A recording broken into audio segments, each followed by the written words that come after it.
What's going on, Bears fans? Welcome to another episode of Chicago Bears Central, your number one spot for everything Chicago Bears related. On today's episode, we're going to talk about Matt Eberflus's comments about starting Lucas Patrick at right guard over Tevin Jenkins and kind of breaking that down a little bit. We'll also talk about Cole Kemet and his comments on the offense and how they want to be a part of winning games. Talk about where the Bears rank statistically on offense and defense compared to the rest of the league after the Week 3 games. We'll get into all that and some more right after this. You are now tuned in to Chicago Bears Central, your number one place for all Chicago Bears news and content. All right, Bears fans. So first up, right off the top, Jalen Johnson, his injury status is right now uncertain for Sunday's game against the Giants. Now, there's more than enough time between now and then for a decision to be made. Hopefully, he makes enough progress to where he's able to get out there on the field. We know we're a much better team with Jalen Johnson out there, especially when you look at some of the play from Fedor.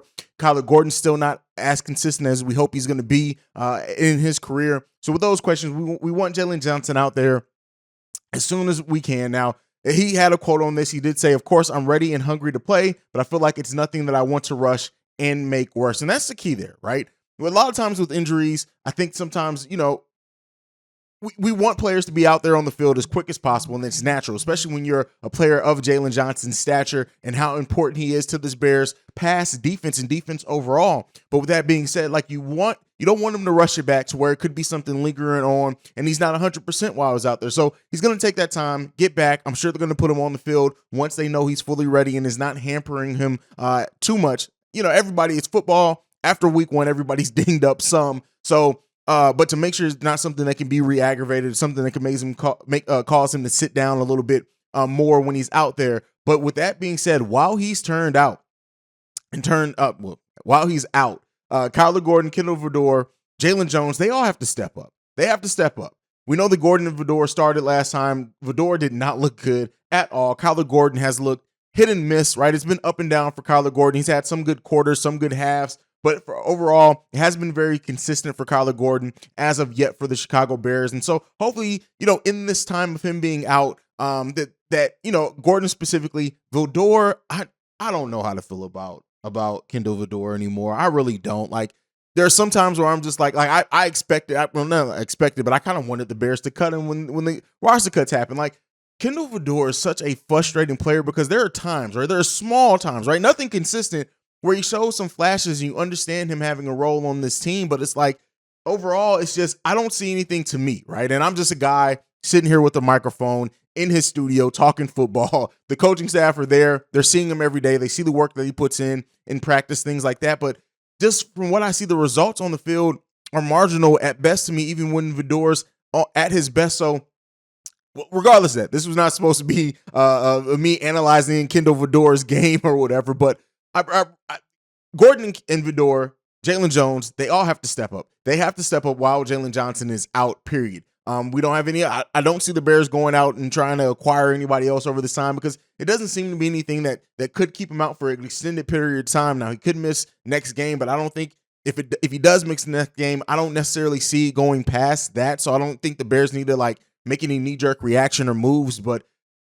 need to see some internal improvement. Hopefully the players step up in next week's game against the Giants. But with that being said, let's move on to the next topic for today. And that is, one of the biggest questions and one of the biggest things that I've turned around on is Tevin Jenkins. I came into the season having a lot of doubt around Tevin Jenkins, how he's going to be able to. But I have always said I wanted to see him work out and hopefully hit his potential here on the Chicago Bears back when those trade rumors were going on.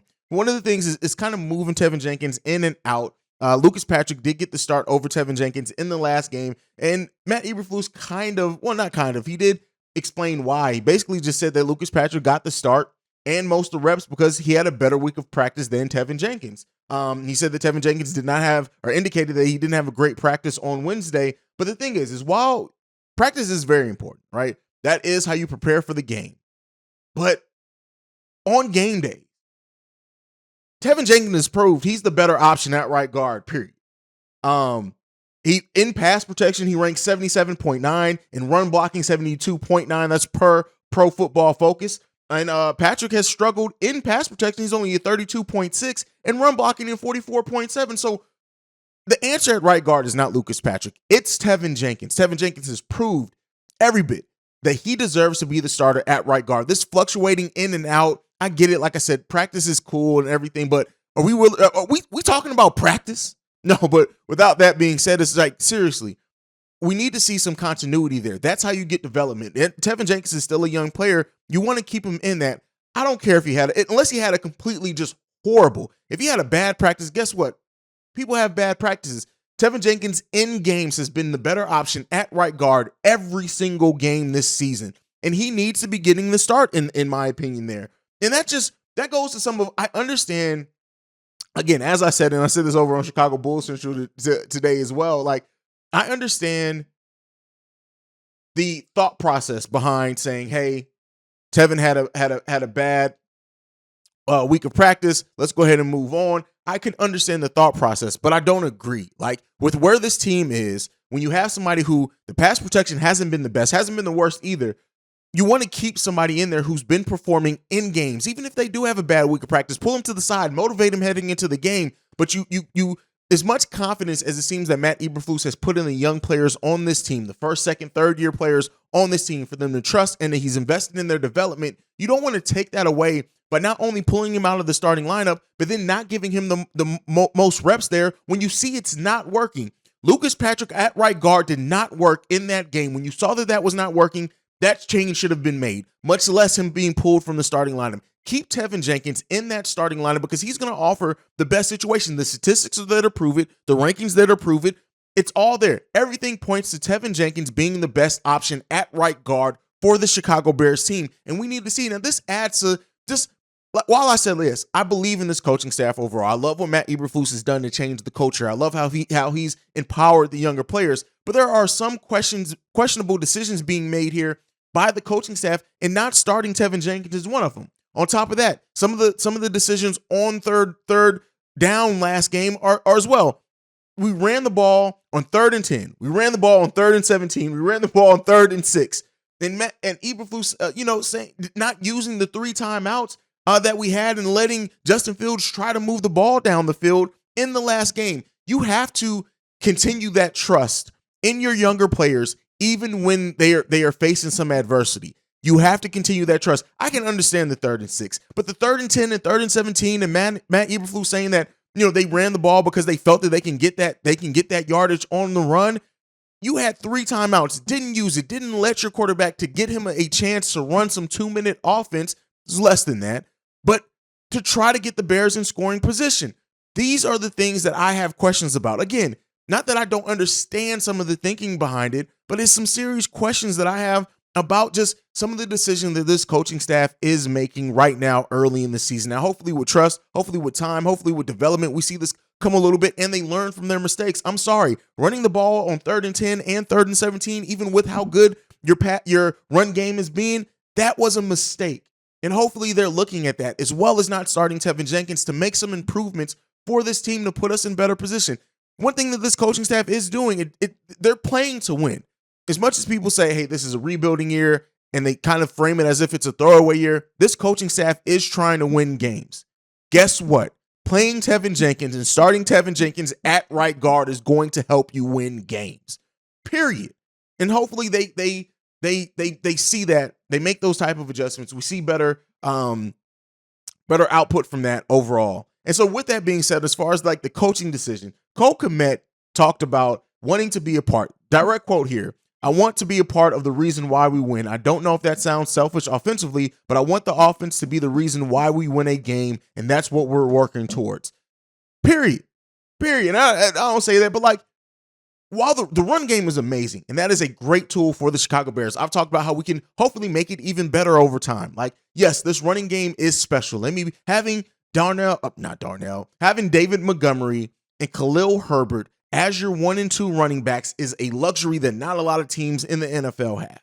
We still haven't seen a lot of trust in Ebner to even know, but we expect that at some point him and his ability in the passing game and things could be special as well. I understand that, but you do want this offense. Like, I get it. We're the Chicago Bears. Our defense has always been our moniker, right? We know we want to be the monsters of the midway. We know that. But when you have a quarterback that you're saying that you trust as being your franchise quarterback, and you have the tools in Cole Kemet, Darnell Mooney, yes, they need to perform as well, but you do want to see them come along. And we'll talk about where this offense ranks because it's not good at all as far as it. But a lot of that, some of that is on the coaching staff, some of that's on the offensive line, some of that's on. There's a lot of blame to go around as far as where things are with this offense, where they're ranked. But the good thing in this is being able to say that even with those issues, as of right now, the Chicago Bears are 2-1. 2-1 to start the season, and very well could have been, not easily, but they could be three. They could have been 3-0 with some. Packers kind of blew that up, by the way, but nonetheless, it could a change of momentum. We don't know how that other game could have went, but there's still been enough here that we've been winning games. Yes, our defense, running game, those are things that we can bet on, but we want to see that passing game come along and a little bit more trust placed on Justin Fields, the receiving core, things like that. But all right, let's move on from that. Let me know what you guys think about that one down below. But let's talk now about where the Bulls rank statistically on offense and defense after week 3. It's not good at all on offense. So points per game, the Bears ranked 20th at 17.3 points per game. Passing offense, we're dead last in the NFL, 32 with only 78.3 yards per game passing. Rushing, we're second in the NFL with 186.7 yards per game running the football. Overall, our total offense dead last in the NFL, 32, only getting 265 yards per game overall. Third down conversions were 23rd. We've only converted 34% of our third downs. Red zone scoring, 6. We rank 6 with 71%. Not bad at all there. Sacks allowed, we're 27th in the NFL with 10 sacks allowed as well. And turnovers were tied for 15th, around the middle of the pack there with 4. Defense, much better side of the story here. Points allowed, we are 11th with averaging 19 points per game allowed by our defense. Our passing defense is 9th in the NFL, 201 yards per game we give up there. Rushing defense, 30th, towards the bottom of the league, 157 yards per game we're giving up rushing. Total defense, we're ranked 20th right now, 358 yards per game. We know what's going on there. Third down conversions, we're 20th. We allow 42% of the third downs to be converted. Red zone defense, we are 8th in the NFL with 50%. Sacks, tied for 22nd at 6. And takeaways, we are tied for 7th in the NFL on takeaways. So take with those numbers, you do what you will. I like to give them because I like to see where we're ranking in the NFL. We know how we can make this offense better, at least on paper. It's up to them to execute in the games to give us a better position, to be better on that area. We need to see if our passing game can even come along to being middle of the pack in the NFL. If we can have a middle of the pack passing game in the NFL with the way that we're running the ball, we can have a top 12 offense in the NFL just by making those changes. We need to see the passing game come along. The running game, solid. You can bet on that. Third down conversions, we need to improve on that. That hopefully comes along with the passing game improving as well. We want to see these type of things improve. We want to see that. We got to break that down. We got to see those improvements. If those things can improve and we can hold on and stop the turnovers where we're tied for 15th, we can see drastic improvements for this team. We can see that.